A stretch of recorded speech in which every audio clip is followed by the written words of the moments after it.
on your chairs and hold your children tight. A mighty feud is starting, and you'll see it all tonight. The Clampett clan is fighting mad, their honor's been besmirched. Sweet Elly May's been courted, but the darling ain't been churched.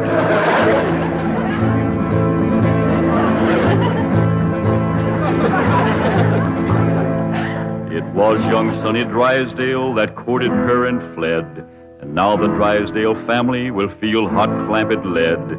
Cause stranger, you don't trifle with a hillman's daughter fair, or you will face his rifle and he'll deeply part your hair.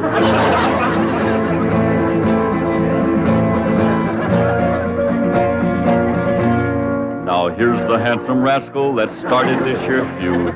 A Harvard, Yale, and Princeton man, a shifty city dude. His game was love and run away, cause that's the way he lives. But they don't allow such doings with their female relatives.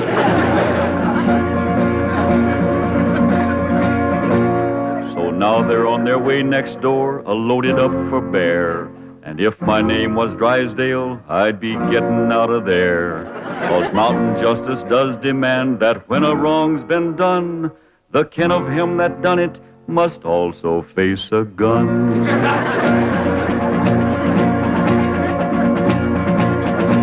Now Sonny noticed Elly May beside the swimming pool, and when he seen her figure, he lost his yin for school. He wrapped himself up in a towel and played upon his lyre, and while he twanged, the songs he sang did set her heart afire.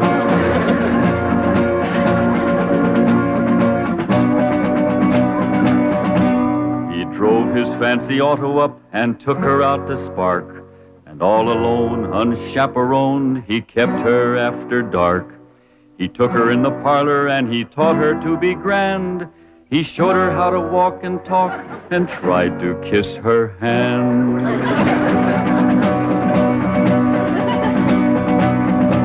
He took her to his private room to see his loving cup. And a man that wins a prize for that ain't on the up and up. He wooed her with a tango and a rose betwixt his teeth, a smiling on the outside, but a leering underneath.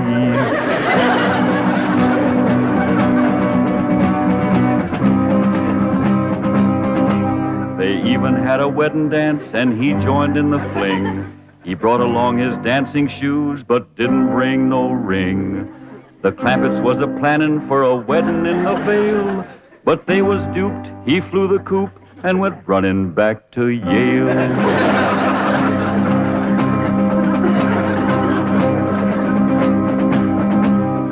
And now the Clampett clan is here to even up the score. I wouldn't want to be the man who opens up that door.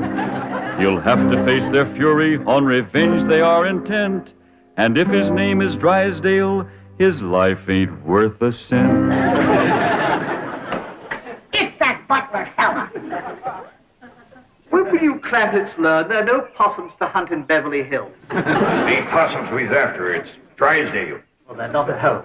Mrs. Drysdale returned to Boston with Sonny, and Mr. Drysdale's at the bank. Let's shoot him. There ain't gonna be no shooting unless it's talk first. When will Mr. Drysdale be home? Not until late this evening. That's talk enough. Let's go to shoot. Oh, Granny, you can't shoot an unarmed man. That's right. I lost my head. Here. Now, when Jethro counts 3, we go at it. 1, 2. Now, hold on. Mr. Butler here ain't done us no wrong. He's one of their clan. I said there ain't gonna be no shooting unless it's talk first. I'll speak to Mr. Drysdale. Thank you kindly, Mr. Butler. Yes. Thank you very kindly, Mr. Butler. Why didn't you ask him to dance with you? I was ashamed of you in front of these young'uns. Is that any way to learn them feuding? It takes my family to know how to feud. Why, we drove the Botkins clean out of Napoleon, Tennessee, chased them off, burnt their shack, and shoveled their footsteps off the path. Hot diggity dog. That's what I call feuding. I'm sure proud to come from a family like yours, Granny. That's the Moses family. Too bad our blood is being thinned out, cooled off, and watered down with the Clampett blood. Now, Granny, you just simmer down to a boil. I'll see the right thing is done by my daughter. Jethro, you drive me down to the bank. Drysdale and me will have a man-to-man talk. Ain't you about a man and a half short?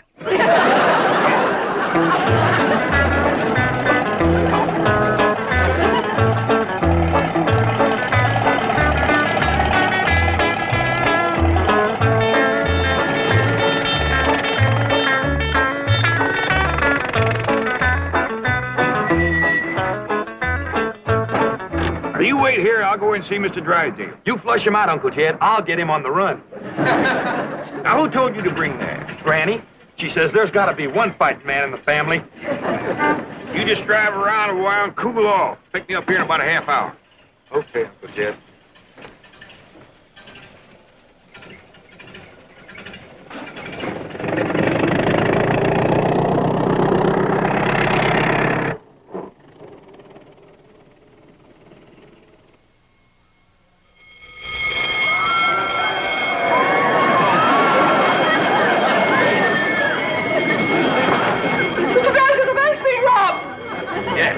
My duty is clear. Where are you going? As president of this bank, there's only one place for me at a time like this, my bulletproof closet.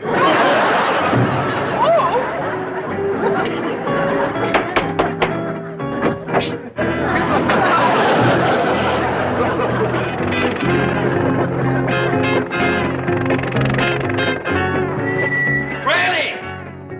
Granny! Granny! Elly May! Come quick! They captured Uncle Jed! Granny! Jethro says they got Paul. Come on, Granny.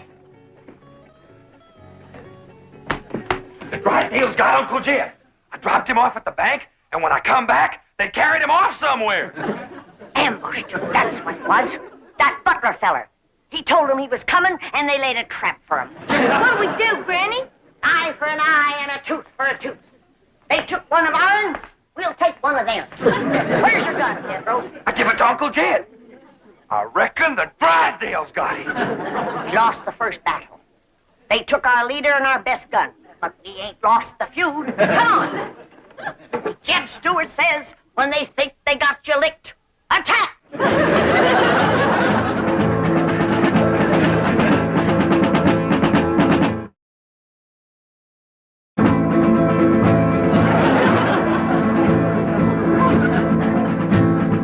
Now the feud is growing hot, the Clampetts lost a man.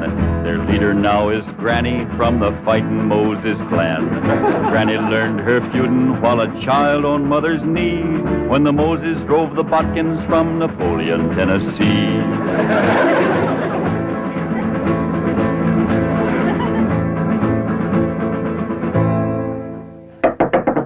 Now, Jethro, when he opens the door, you grab him. Ellie, hold his gun. Yes? Okay, Granny, let's go. Cut me down. Put her down, Jethro. We don't want her. Who don't? We don't. What's going on? There's a feud going on. You know something, Ellie? Feuding's fun. Jethro, put her down. They got one of our men folks. We're going to take one of their men folks. How about we take her along as kind of an extra? No, not unless they captured one of our women folks. Elly May, you go in there and surrender. I ain't gonna do it. Jethro, put her down. How about I towed her as far as home and then let her escape? A little at a time. Wait, what's the meaning of this? He's the one we want. You towed him, Ellie. My arms is full. Put her down before I take you to the woodshed. You look awful busy, Granny. Maybe I should go to the woodshed and wait for you. I think I'd better call the police. Stop in your tracks while you're able to make them. Now you turn around. Walk towards our house. I refuse to take one step. Now, you want to walk or you want to limp? You better run to the telephone, please. Never mind her, Jethro. Shoot the telephone wire.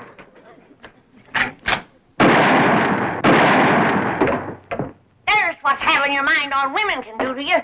It took you 2 shots to get that wire. Oh, Granny, I got 2 wires.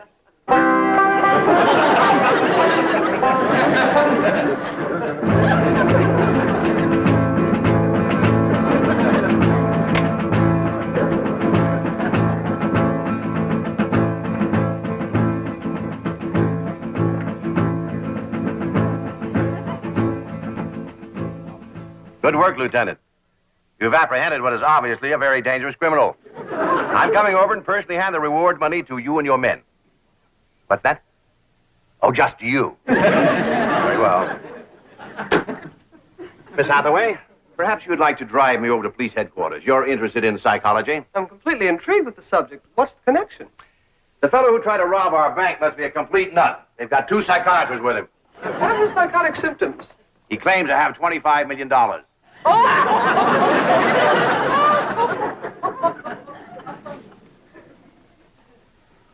No, it couldn't be. I keep telling you and telling you I got $25 million in Mr. Drysdale's bank. No, you didn't. They caught you before you got a penny. You're patient, Doctor. Obvious delusions of grandeur. Now, tell me, about this bank attempt, did you have any accomplices? Any what? Confederates? Oh, yeah, Granny. She's a Confederate. She's a Tennessee Moses. Tennessee Moses? That's right. Tell me, did she lead her people out of Tennessee? Sure did after they whooped the Butkins. Don't you mean the Egyptians? Well, they probably whooped the Egyptians, too, if they got in their way. Granny's folks was fighting food. They certainly were. They defeated the best fighters Pharaoh had. I don't know about that, but they whooped the best fighters Napoleon had. Napoleon? Doctor, may I? You may not. I'm the one who uncovered this hallucination. Tell me about Napoleon. Yes. You say Granny's folks won that fight? Sure did. Over Napoleon? Oh, yeah, they tromped all over Napoleon. Fabulous. But how were they able to do it? Did they fight with superior weapons? Oh, they fought with bodkin. I see. And Napoleon didn't have any bodkin? Not after Granny's folks got through with him, Napoleon didn't have a bodkin left. I remember the last day of the feud, they got Leif and Luke and Odds. Odds? Odds bodkin. Please. Just for a minute. Oh, perfectly safe to look at him through the bars. After all, it's... Mr. Clampett! Gene, Mr. Drysdale, he sure didn't treat me very good over to your bank. My first visit, too. Let this man out of here. He's got $25 million in my bank. Open this door. Open it. Open it. Oh. Lie down, mister. Lieutenant!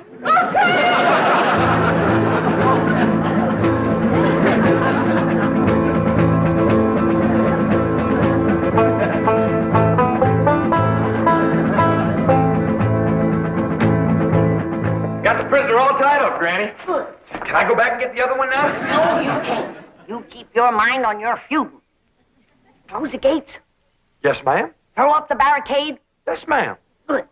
Here. You walk sentry while I check the lookout. Elly May! Any sign of the enemy yet? Not yet, Granny. All clear. Sound the alarm if you see a Drysdale coming. I will, Granny.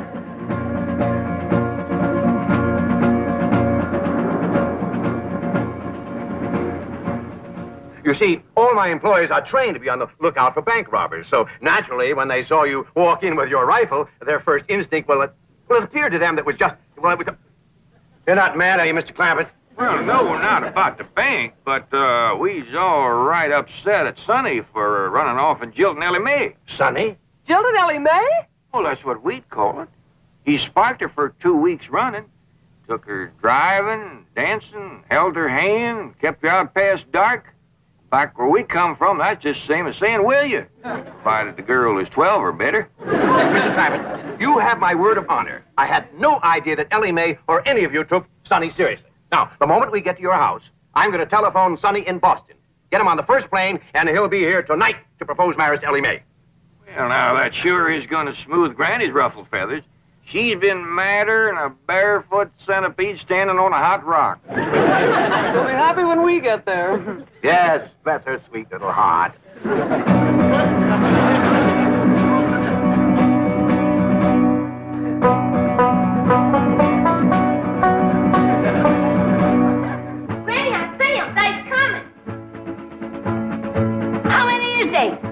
Miss Hathaway and Mr. Drysdale. And they's holding Pa prisoner. Come on down. We'll stop them at the gate or blast them at the barricades.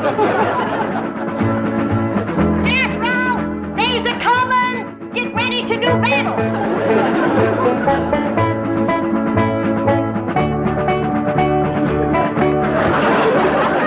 Clear your head in the presence of the stars and bars. They's getting to the gate. Take cover. Everybody inside. We'll shoot at them through the porthole.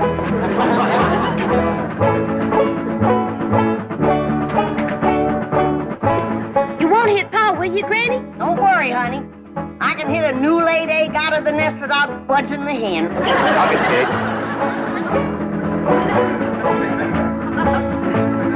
Stop where you are. Stay right there. Granny, it's me, Mr. Drysdale. I'm coming in.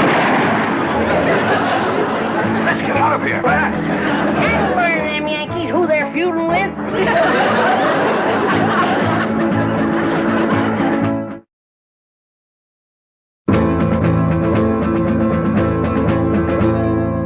Now here's the Drysdale mansion where he's fleeing like a rat, since Granny put a bullet through his $20 hat. But even here, he can't escape the scourge of Tennessee, 'cause she's got Elly spying from the tip-top of a tree. Granny, they took Pa over to the Drysdale's house. Come on down. We'll go get him.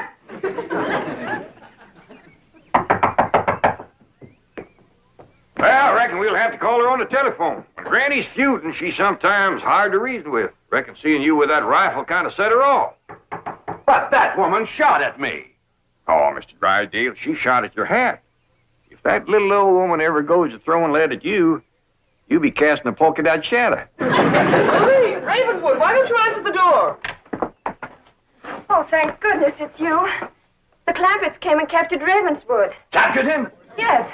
And Jethro picked me up in his arms. He held me and wouldn't put me down. Why? He said he was feuding. Well, now, don't you worry, Marie. We're going to get this whole thing all straightened out. Marie, tell me more about your frightening experience with Jethro. Well, there was a knock. I opened the door, and Jethro just swept me up into his big, strong arms, held me tight, and wouldn't let me go. And he said that was feuding. Yes. That's why I was afraid to open the door right now. Marie, you've been through a shattering ordeal. Go and lie down. I'll watch the front door. Come on, Jethro. We're going back to the Drysdale's house. Hot diggity dog. That's the part of feuding I like. And we're taking you with us, Mr. Butler. And if they've harmed one hair on Jed, that one hair you got will pay the price. Oh, won't you please listen to me? Mr. Drysdale's not feuding with you. He's a peaceful man. He's never shot anything but skeets. Skeets? How many did he get? We did very well. 98 out of 100. That's better than we did with the Bodkins. Ready, Granny? Come on, young'uns. We got our feuding cut out for us. That Drysdale's our shooting fool. Now, Elly May, you carry the flag high and proud. If they shoot you, don't you let it touch the ground. Throw it to Jethro as you're falling. I'll do it, Granny. What'd you do that for? If there's any long-range shooting, they'll think he's one of us and drop him first. Forward! March!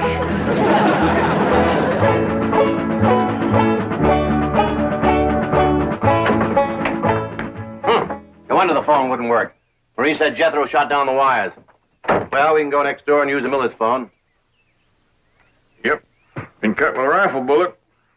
Kind of ragged, though. Jethro must have been upset. That's bad shooting to cut those little wires with a rifle? Why, when that boy puts his mind to it, he can pick a gnat off a plate of grits at 500 feet in a heavy fog. I'm the only one who can outshoot him.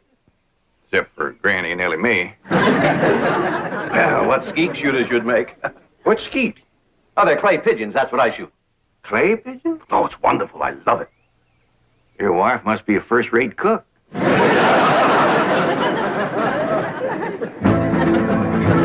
Now, Here comes Granny's little band to free their leader, Jed. And anyone that blocks their path might just as well be dead. For though their numbers may be small, the flag that leads their way is the flag that led Pickett's charge at Gettysburg, PA.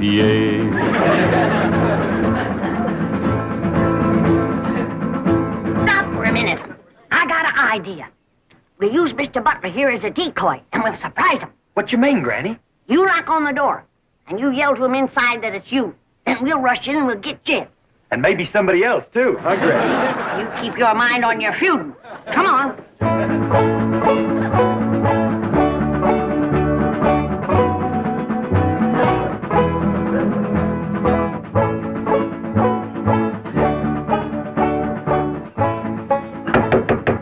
It's me, Ravenswood. Open up. Marie, you may open it. Nothing to be afraid of. It's just Ravenswood. Step aside, decoy. Elly, you guard him. Jethro. When they open the door, we'll rush him.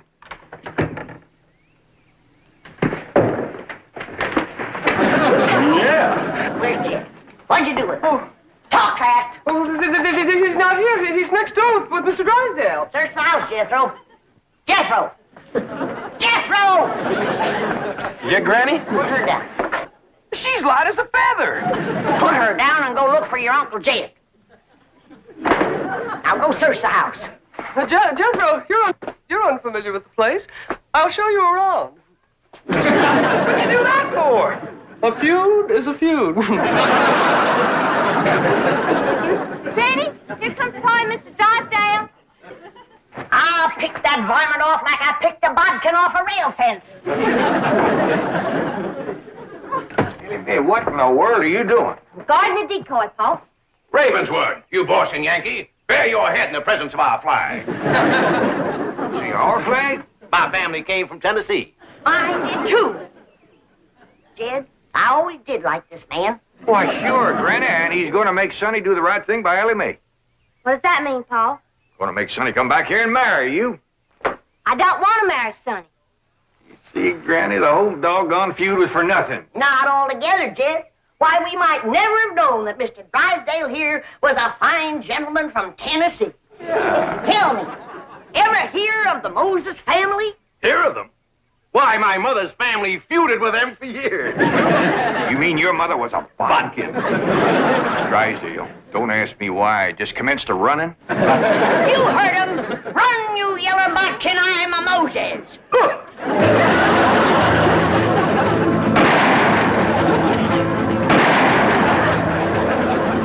For a city feller, he sure can run. Like a scared rabbit. Well, let's go home. Put her down. Oh, listen, Granny. I heard you and Uncle Jed talking about what to get me for Christmas.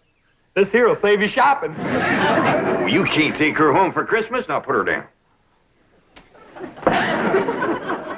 One of these days, I got to have a long talk with this boy.